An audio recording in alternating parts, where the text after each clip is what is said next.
Hi everyone, ಎಲ್ರಿಗೂ ನಮಸ್ಕಾರ. ನೀವೆಲ್ಲರೂ ತುಂಬ ಚೆನ್ನಾಗಿದ್ದೀರಾ ಅಂತ ಭಾವಿಸ್ತೀನಿ. ಇವತ್ತು ನಾನು ತಿಂಡಿಗೆ ರವೆ ರೊಟ್ಟಿ ಮತ್ತು ಕಡಲೆಕಾಯಿ ಚಟ್ನಿ ಮಾಡ್ತಾಯಿದ್ದೀನಿ. ನೀವು ಏನು ಮಾಡೋದಪ್ಪ ಡೈಲಿ ಬ್ರೇಕ್ಫಾಸ್ಟ್ಗೆ ಅಂತ ಏನಾದರೂ ಯೋಚನೆ ಮಾಡ್ತಾಯಿದ್ರೆ ಇದನ್ನು ಒಂದು ಸಲ ಟ್ರೈ ಮಾಡಿ. ನೀವು ಮತ್ತೆ ಮತ್ತೆ ಇದನ್ನು ಮಾಡ್ತೀರಾ.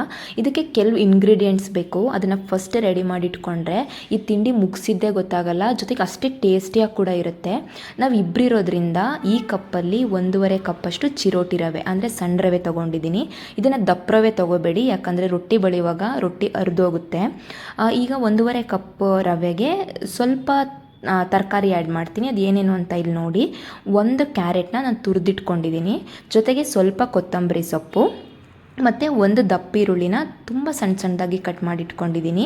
ಈ ತಿಂಡಿಗೆ ಈರುಳ್ಳಿ ಜಾಸ್ತಿ ಹಾಕ್ದಷ್ಟು ಚೆನ್ನಾಗಿರುತ್ತೆ. ಸೊ ನೀವು ಎಷ್ಟು ಬೇಕೋ ಅಷ್ಟನ್ನು ನೋಡಿ, ಇನ್ನೂ ಸ್ವಲ್ಪ ಬೇಕಂದರೆ ಸಣ್ಣದಾಗಿ ಕಟ್ ಮಾಡ್ಕೊಂಡು ಆ್ಯಡ್ ಮಾಡ್ಕೊಳ್ಳಿ. ಇಲ್ಲಿ 2 ಟೇಬಲ್ ಸ್ಪೂನಷ್ಟು ಕಾಯಿ ತುರಿ, 2 ಟೇಬಲ್ ಸ್ಪೂನಷ್ಟು ಮೊಸರು, ಇದು ಫರ್ಮೆಂಟೇಷನ್ನಿಗೋಸ್ಕರ. ಜೊತೆಗೆ 2-3 ಟೇಬಲ್ ಸ್ಪೂನಷ್ಟು ಅಕ್ಕಿ ಹಿಟ್ಟು.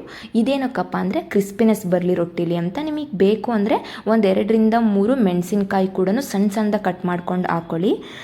ಇಲ್ಲಿ ನಾನು ರವೆ ತೊಗೊಂಡಿದ್ನಲ್ಲ, ಅದಕ್ಕೆ ಹೆಚ್ಚಿಟ್ಕೊಂಡಿರೋ ಈರುಳ್ಳಿ, ತುರಿದಿಟ್ಕೊಂಡಿರೋ ಕ್ಯಾರೆಟು ಮತ್ತು ಕೊತ್ತಂಬರಿ ಸೊಪ್ಪು, ಕಾಯಿ, ಮೊಸರು ಇದೆಲ್ಲದ್ರ ಜೊತೆಗೆ 2-3 ಟೇಬಲ್ ಸ್ಪೂನಷ್ಟು ಅಕ್ಕಿ ಹಿಟ್ಟು ಹಾಕ್ಕೊಂಡು ಲಾಸ್ಟಿಗೆ ಉಪ್ಪು ಹಾಕೋದು ಮರಿಬೇಡಿ. ನಿಮ್ಗೆ ಎಷ್ಟು ಟೇಸ್ಟಿಗೆ ಉಪ್ಪು ಬೇಕು ಅಷ್ಟನ್ನು ಹಾಕ್ಕೊಂಡು ಫಸ್ಟು ಒಂದ್ಸಲ ಡ್ರೈ ಮಿಕ್ಸ್ ಮಾಡ್ಕೊತಾ ಇದ್ದೀನಿ.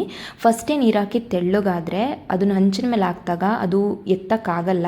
ಅದಕ್ಕೇ ನೋಡಿ ಕನ್ಸಿಸ್ಟೆನ್ಸಿಲಿ ಸ್ವಲ್ಪನೇ ನೀರು ಹಾಕ್ಕೊಂಡು ಇದನ್ನು ಈ ಕನ್ಸಿಸ್ಟೆನ್ಸಿಗೆ ಬರೋ ತನಕ ಮಿಕ್ಸ್ ಮಾಡ್ಕೊಂಡಿದ್ದಾದಮೇಲೆ 10-15 ನಿಮಿಷ ಇದನ್ನು ನೆನೆಯೋಕೆ ಇಡ್ತೀನಿ. ಅಂದರೆ ಅದು ರವೆ ಗ್ರೈನ್ಸ್ ಇರುತ್ತಲ್ವ, ಅದೆಲ್ಲ ಮೆತ್ತಗಾಗುತ್ತೆ. ಅಲ್ಲಿವರೆಗೂ ಇದನ್ನು 10-15 ಮಿನಿಟ್ಸ್ ಇಟ್ಕೊಂಡ್ರೆ ಸಾಕು. ಆ ಗ್ಯಾಪಲ್ಲಿ ನಿಮಗೆ ಯಾವ ಚಟ್ನಿ ಬೇಕೋ ಅದನ್ನು ಮಾಡ್ಕೊಳ್ಳಿ. ಇವಾಗ ಇದು 15 ನಿಮಿಷ ಆಗಿದೆ. ಒಂದು ಹಂಚನ್ನ ಕಾಯೋಕೆ ಇಟ್ಕೊಂಡು ಅದು ಕಾಯ್ದಿದ್ದಾದಮೇಲೆ ಸ್ವಲ್ಪ ಎಣ್ಣೆ ಹಾಕಿ ಗ್ರೀಸ್ ಮಾಡ್ಕೊತಾ ಇದ್ದೀನಿ.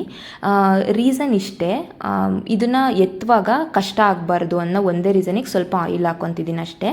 ಇವಾಗ ನೀವು ಯಾವ ಅದಕ್ಕೆ ಬೇಕು, ನಿಮಗೆ ದಪ್ಪ ಇದ್ದರೆ ಎಷ್ಟಾಗುತ್ತೋ ತೆಳ್ಳಗಿದ್ರೆ ಎಷ್ಟಾಗುತ್ತೆ ಅದನ್ನು ನೋಡಿ ಹಿಟ್ಟು ತೊಗೊಂಡು ಈ ರೊಟ್ಟಿನ ಬಳ್ಕೊಳ್ಳಿ. ಇದನ್ನು ಬಳಿಬೇಕಾದ್ರೆ ಗ್ಯಾಸ್ ಸ್ಟವ್ನ ಫುಲ್ ಸಿಮ್ಮಲ್ಲಿಡಿ. ಇದು ಕಬ್ಬಿಣದಾಗಿರೋದ್ರಿಂದ ನಿಮ್ಮ ಕೈಯಿಗೆ ರಾವು ಹೊಡಿಯುತ್ತೆ.